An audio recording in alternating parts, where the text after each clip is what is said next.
So ito na nga, nakarating na tayo ng bahay. Dahil sa haba ng pila, sa daming tao doon, dahil bagong bukas yung shop, bagong bukas yung store na yon. At sobrang init ngayon dito, sobrang init. Ito na, tingnan natin yung mango mochi. So, nag-melt siya, Diyos ko. Nag-melt. Nag-melt siya. Hindi siya masaya. I'm not happy, so butter bread. Nag-melt talaga yung mochi ko. Mango mochi. Wala, nagdikit. Wala.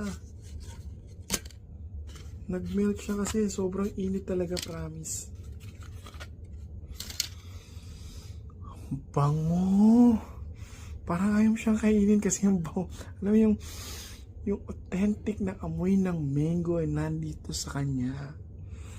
Yung aroma ng mango. Take note, 1350 dirhams. Let's try. Melt nga siya, oh. Nagpalit na ako ng damit, eh. Kasi para siyang ice cream.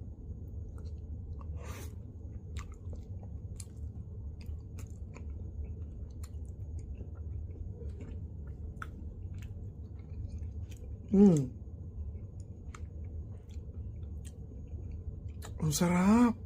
Sulit yung 13 dirhams. Ayun, tapos may mga mango siyang cubes. Tapos cream. May cream siya. Ay, kasi mango.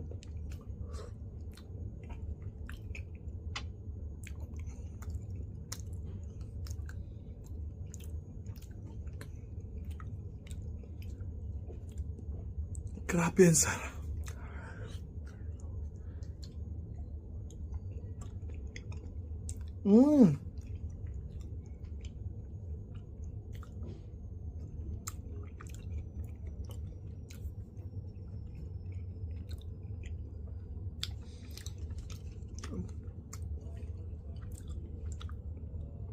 Promise.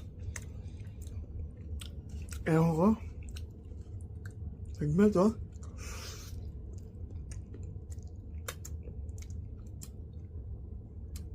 See you. Ang sarap. Bye!